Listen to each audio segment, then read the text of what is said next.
Start किया है। Chemical bonding में क्या देखे थे, जो भी उसके टॉपिक्स थे ना हम चेक कर रहे थे। अभी वेस्पर वेविटी वगैरह इसी पर चल रहे थे हम। अब देखो इससे जो जनरली पूछेगा ना, बताई थी structure, number of lone pairs या फिर बॉन्ड एंगल, बॉन्ड लेंथ में कंपैरिजन कराएगा। तो देखो केमिकल बॉन्डिंग हमारा चल रहा है चैप्टर, हेडिंग डाल लेते हैं केमिकल बॉन्डिंग। ओके, आज हम पढ़ लेते हैं उसका एप्लीकेशन। जो भी पढ़े हैं हम, तो बॉन्ड एंगल जब मतलब मान लो क्वेश्चन है, क्वेश्चन के थ्रू हम यहाँ पर उस जो कॉन्सेप्ट है उसको अप्लाई करके भी चेक कर लेंगे कि हमसे बन रहा है या नहीं बन रहा है।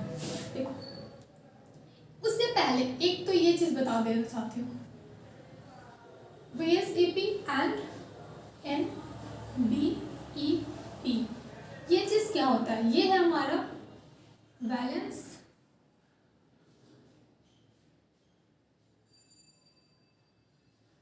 बॉन्डिंग इलेक्ट्रॉन पेयर, वेस्पर होता है, ठीक है, वैलेंस सेल इलेक्ट्रॉन पेयर, और ये होता है नॉन बॉन्डिंग इलेक्ट्रॉन पेयर। अब ये चीज क्या है? देखो मान लो हम एग्जांपल ले लेते हैं, एग्जांपल OCl2 लिख लेते हैं।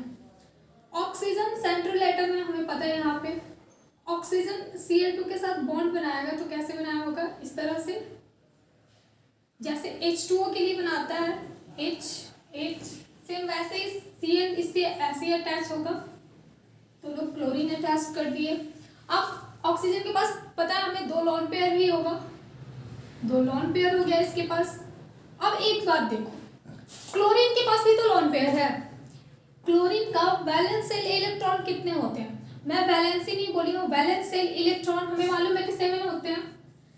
एक इलेक्ट्रॉन इसको और चाहिए था कंप्लीट करने के लिए अपना ऑक्टेट। एक इलेक्ट्रॉन ये ऑक्सीजन वाला इसके पास आ गया, ऑक्टेट कंप्लीट हो चुका है, तो एक इलेक्ट्रॉन ये बॉन्ड तो 2 इलेक्ट्रॉन से मिलकर बनता है ना। अगर कोवेलेंट बॉन्ड यहाँ पे बन रहा है तो दोनों अपना एक एक इलेक्ट्रॉन शेयर करते हैं, तो एक इलेक्ट्रॉन हो गया ये ऑक्सीजन का, एक इलेक्ट्रॉन इस सेल का, तो रह गए बाकी हमारे 6 और इलेक्ट्रॉन। तो 1 2 3 4 5 6। इसका मतलब क्लोरीन के पास भी 3 लोन पेयर है।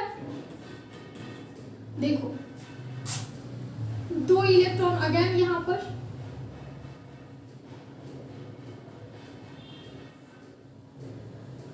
तो ये जो इलेक्ट्रॉन्स है ना, इनको हम बोलते हैं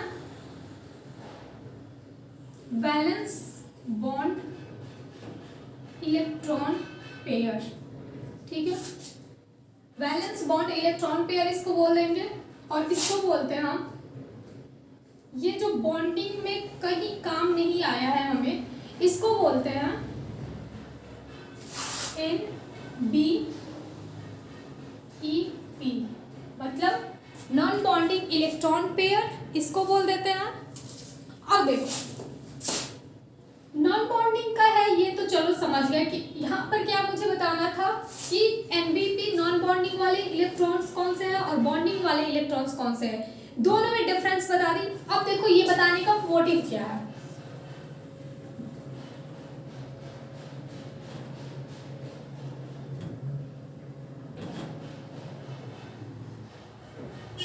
अब जो इस क्लोरीन का साइज भी एटॉमिक साइज देखें तो ये साइज बड़ा ही होता है, ऑक्सीजन का भी लगभग बड़ा ही है।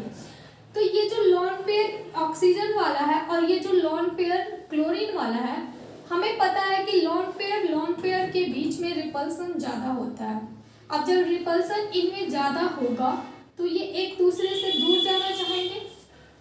ऑक्सीजन के जो 2 लोन पेयर ये तो खुद में धक्के खा ही रहते हैं, मतलब एक दूसरे को रिपल कर ही रहते हैं, तो दूर दूर हो रहा था। इसके वजह से तो ये खुद ही बेंट शेप में हो गया था, लीनियर से बेंट बन गया था ये। उसके बाद अब अगेन क्या हो रहा है कि यहाँ पर देखो क्लोरीन के पास भी लोन पेयर आ गया, और इसके जो लोन पेयर वो तो है ही, तो ये क्या करता है, इसके बीच में भी रिपल्सन होगा तो ये जो बॉन्ड है ये और इधर नीचे की तरफ आने लगता है। सेम वही केस इधर से भी होगा, इसका जो लॉन पेयर है क्लोरीन का, इसके बीच में भी रिपल्सन होगा, तो रिपल्सन इस साइड में ज्यादा है, तो बॉन्ड एंगल हम जब भी निकालते हैं तो ये ही तो बॉन्ड एंगल है हमारा, ये बॉन्ड एंगल है, बॉन्ड दो बॉन्ड के बीच का एंगल बॉन्ड एंगल कहलाता है। अब देखो ये बॉन्ड एंगल, इधर से रिपल्सन हो रहा है तो ये टिल्ट होते जाएंगे, बेंड होते जाएंगे, इधर की तरफ जब झुक रहा है तो ये बॉन्ड एंगल हमारा क्या हो रहा है, डिक्रीज हो रहा है, कम हो रहा है। समझ आ गया कि ये बताने का क्या मतलब। अब देखो बॉन्ड एंगल कंपैरिजन जब करना होगा हमें एग्जामिनेशन हॉल में या फिर जब प्रैक्टिस करेंगे तो उसके लिए ना कुछ रूल्स है, वो रूल फॉलो करके ही हमें करना। पहले तो हम उसका हाइब्रिडाइजेशन चेक करेंगे, रूल्स लिख देती हूँ, उसके थ्रू ही आप भी अपने प्रैक्टिस में उसको ले लेना। देखो रूल नंबर 1, अच्छा इसमें ना एक और चीज है, रूल को इधर उधर नहीं करना। अगर रूल बताया जाता है ना कभी, तो रूल उसको सीरियल वाइज ही बताते हैं। एक तो पहले हम चेक करेंगे रूल 1 में हाइब्रिडाइजेशन, रूल 1 में हमें क्या चेक करना है, हाइब्रिडाइजेशन। हाइब्रिडाइजेशन में भी क्या, sp होगा तो उसको पहले रख देंगे। sp हमें पता है लीनियर के लिए होता है, और लीनियर 180 डिग्री, उससे ज्यादा क्या ही हो सकता है किसी मॉलिक्यूल का बॉन्ड एंगल। फिर उसके बाद आता है sp2, उसके बाद है sp3, फिर उसके बाद आएगा ड्रैगो मॉलिक्यूल। पिछली बार जो ड्रैगोस बताए थे ना मॉलिक्यूल, उनका हाइब्रिडाइजेशन ही नहीं होता। जब हाइब्रिडाइजेशन ही नहीं होता तो उनका बॉन्ड एंगल बहुत ही कम होता है, वो सबसे लास्ट में ही रखते हैं। एक तो रूल नंबर ये हो गया। दूसरा रूल जो है हमारे पास, रूल नंबर 2 की बात करें तो उसके बाद अभी जो बताई ना मैं NBEPR, वो यहाँ पे आ जाएगा NBEPR। अगर ये यहाँ पे R एक जो वर्ड लगा है ना, R एक्स्ट्रा एक लगा दी यहाँ पे अल्फाबेट, इसका होता है रिपल्सन। ठीक है, इतना तो बता चुकी हूँ, non bonding electron pair repulsion. इस बार हो जाएगा, रिपल्सन ही हो रहा था, जो नॉन बॉन्डिंग इलेक्ट्रॉन्स प्रेजेंट थे, जो लॉन पेयर्स थे, वो रिपल्सन ही हो रहा था उनमें, तो इसको कहते हैं कि NBPR। अब देखो अगर नॉन बॉन्डिंग इलेक्ट्रॉन पेयर वहां पे प्रेजेंट होगा ना, तो बॉन्ड एंगल उसका इंक्रीज कर जाएगा, और ये सिर्फ sp3 में ही होगा। मतलब इसके लिए लिख लो sp3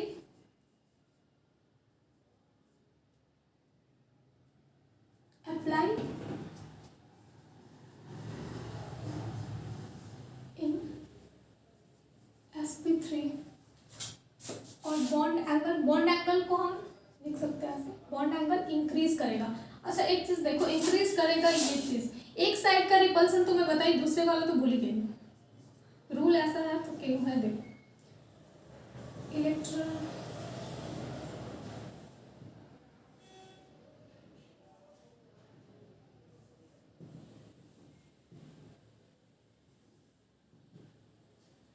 क्योंकि इतना नजदीक तो रहेगा नहीं, ये ऐसे फिर ये ऐसे, देखो ये लॉन पेयर में रिपल्सन हो रहा है, तो ये नीचे में देखो यहाँ पर भी तो लॉन पेयर में रिपल्सन हो रहा है।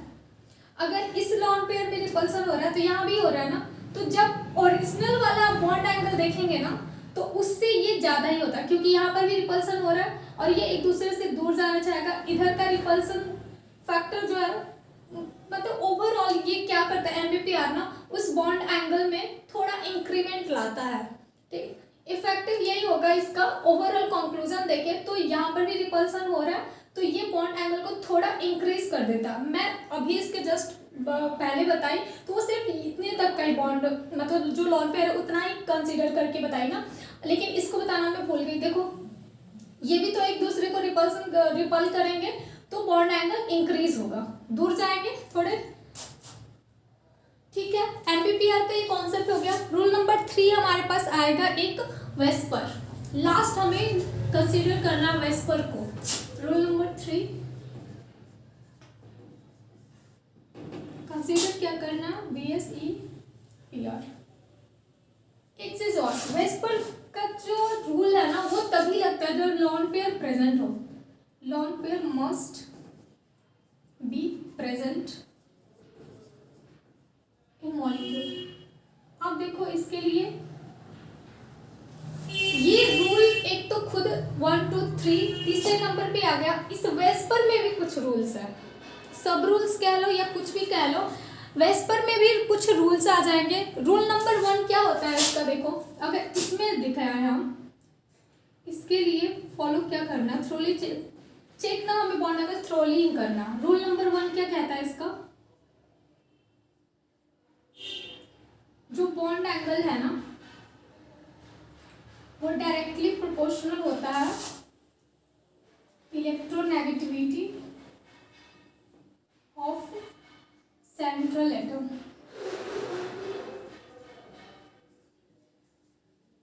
ठीक है। रूल नंबर 2 इसका कहता है bond angle inversely proportional to electronegativity of side atom. और क्या था इसमें, और भी कुछ था क्या, एक तो इलेक्ट्रोनेगेटिविटी चेक करते हैं उसका, एक मिनट चेक कर लेती हूँ, 3 चेक करते हैं, इतना ध्यान आ रहा है पर एक क्या है, अच्छा लॉन पेयर का एक देखो, देखो lone pair bond angle inversely proportional to number of lone pair on central atom. ठीक है, ऐसे कर लो, ये 1, ये 2 और ये 3।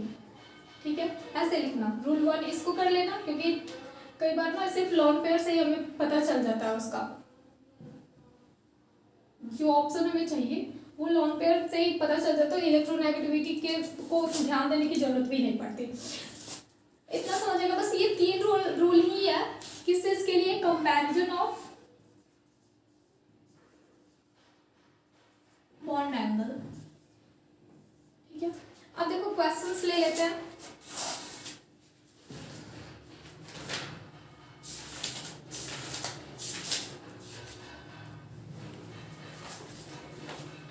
क्वेश्चंस को सीख लेते हैं। अच्छा, इसमें ना एक और चीज बताती हूँ, अगर रूल नंबर 1 से ही हमारा काम चल जा रहा है ना, तो फिर सेकंड और थर्ड पे आने की जरूरत ही नहीं पड़ेगी। मान लो इसमें ऐसा हुआ कि sp3 के 2 मॉलिक्यूल आ गए, sp3 के 2 मॉलिक्यूल आ गए, तब हमें NPPR पर जाना है, अदरवाइज नहीं जाना। फिर मान लो sp3 आ गया, sp3 में ही लगाना है, sp3 बताइए कि 2 आ गए तो NPPR ले जाएंगे। अगर मान लो दोनों ही मॉलिक्यूल में NPPR लग रहा है तो फिर तब जाएंगे हम वेस्पर पे, अदरवाइज हमें वेस्पर तक जाने की जरूरत नहीं थी। तो अब एग्जाम्पल लेके हम समझते हैं। देखो एग्जाम्पल अगर हम लिखें CH4 OCl2 and F3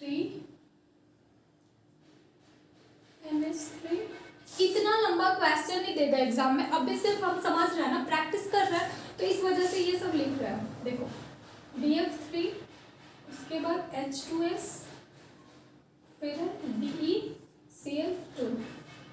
अब देखो क्या करना है, अपने रूल के अकॉर्डिंग चले हम, हमें कंपेयर इसमें क्या करना, bond angle, bond angle comparison. ठीक है, देखो अगर पहले हमें हाइब्रिडाइजेशन देखना है, CH4 का हमें पता है sp3 होता है, OCl2 का भी पता है sp3 होता है, NF3 sp3 ही होगा, NH3 sp3 ही होगा, BF3 जो है वो sp2 होगा, H2S जो है गलती से मत लिख देना H2O जैसा, ठीक है, ऑक्सीजन वाले में H2S का बताई हुई ड्रैगो मॉलिक्यूल है, पहले ये ध्यान देना। अच्छा, सबसे पहले ना क्वेश्चन मिले पहले ध्यान देना, क्योंकि ये जो ड्रैगो वाला कॉन्सेप्ट है ना, ये माइंड बहुत जल्दी स्किप हो जाता है, क्योंकि पढ़ते रहते हैं हम हमारे माइंड से, जैसे मान लो 12th 11th उसी टाइम से हम पढ़ते रहते हैं सिर्फ ये वाला हाइब्रिडाइजेशन, झट से हम यहाँ पर भी क्या करते हैं ना, लिख देते हैं sp3, जैसे H2O का होता है तो हम लिख देंगे यहाँ पर भी इसका sp3 गलती से लिख देते हैं, मैं क्लास में की हुई हूँ, मैं इसका भी sp3 लिखूंगी। ये मतलब मैं ही नहीं, मतलब मोस्ट कॉमन मिस्टेक्स है ये, तो जो मैं खुद की हूँ वो पहले ही बता देंगे। देखो, और फिर यहाँ पर इसको देखेंगे तो BeCl2 का अगर देखें हम तो ये Sp होगा, ठीक है। BeCl2 हमारे पास Sp हो जाएगा। अब अरेंज करते हैं, पहले बॉन्ड एंगल किसका ज्यादा हो रहा है, Sp का हो रहा है। Sp को लाओ पहले, BeCl2 पहले हो गया, बॉन्ड एंगल इसका ज्यादा। फिर उसके बाद देखना हमें sp2 इसमें चेक करो, सिर्फ एक ही है BF3 इसका बॉन्ड एंगल।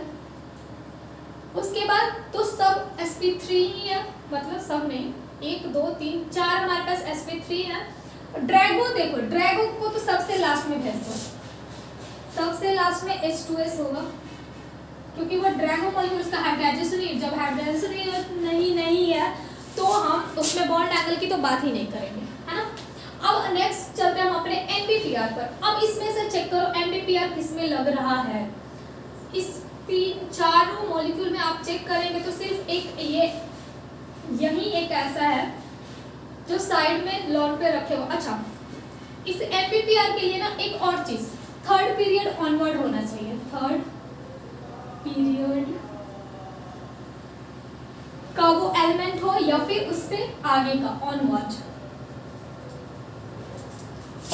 ये बताइए क्यों। देखो, फ्लोरीन जो है ये भी, अच्छा इसका अगर बनाना चाहें हम तो ये नाइट्रोजन पे लॉन पेयर, फ्लोरीन देखो, फ्लोरीन पे भी 3 लॉन पेयर। तो आपके माइंड में आएगा ना ये चीज कि ये भी तो रिपल्सन करेगा एक दूसरे को। ये काफी स्मॉल एटम्स होते हैं, सेकंड पीरियड का मतलब एटम है ये, तो ये साइज इनका ना स्मॉल होता है, इनका साइज ज्यादा होता है कंपेयर टू दिस वन। इसी वजह से इनमें NBPR को फैक्टर नहीं लगता। इसी वजह से बता दी कि कब लगेगा NBPR, जब साइड एटम जो इसमें प्रेजेंट होगा ना साइड वाला, वो या तो थर्ड पीरियड से बिलोंग करता हो या फिर उसके आगे 4th 5th से। तो यहाँ पर समझ गए हम, यहाँ पे कौन सा NBPR लग रहा है, NBPR लग रहा है, तो इसको रख देंगे यहाँ पे OCl2, ठीक है। अब उसके बाद हमें क्या चेक करना है, NBPR बस यही हो गया। अब 3 रह गया हमारे पास। 3 के बाद अब देखो चेक करना है हमें वेस्पर। यहाँ दूसरे रूल से भी हमें नहीं कंफ्यूजन, जो भी मतलब है आंसर तक हम पहुंचे नहीं है। तो OCl2 एक तो आ गया, 3 रह गया CH4 NF3 NH3। वेस्पर पर चलते हैं। और वेस्पर में कह रहा है कि लॉन पेयर अगर प्रेजेंट होगा तो ही कंपैरिजन करेंगे हम। तो इन दोनों के पास तो लॉन पेयर है ही, लेकिन इसके पास नहीं है तो कोई फर्क नहीं पड़ता, कोई बात नहीं है। अब देखो, अगर bond angle number of rule number 1 क्या कह रहा है हमारा, bond angle number of lone pair और सेंट्रल एटम, इन दोनों पर देखेंगे तो एक ही है, नाइट्रोजन दोनों पे एक ही लॉन पेयर है। अभी भी हमें आंसर नहीं मिला।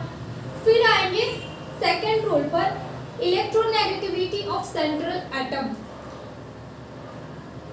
दोनों में ही नाइट्रोजन ही है, दोनों में नाइट्रोजन है, अभी भी आंसर नहीं मिला हमें। अच्छा, इससे भी पहले एक चीज ये तो देख ही सकते हैं ना, CH4 तो आ ही जाएगा यहाँ पे। यहाँ हमने रूल नंबर 1 में क्या देखा कि number of lone pair present हो तो ही, अगर लॉन पेयर प्रेजेंट नहीं है तो CH4 को तो लिख ही देंगे वहां पे, CH4 आ गया वहां पे।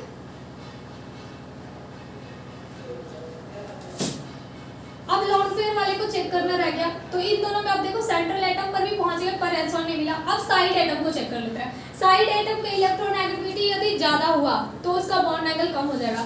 H और F में से इलेक्ट्रोनेगेटिव कौन है, फ्लोरीन है हमारा, तो इसका बॉन्ड एंगल कम हो जाएगा। तो इसका मतलब NH3 पहले आ जाएगा और NF3 बाद में आ जाएगा, क्योंकि साइड एटम की इलेक्ट्रोनेगेटिविटी के इनवर्सली प्रोपोर्शनल है ये, इस वजह से हो गया।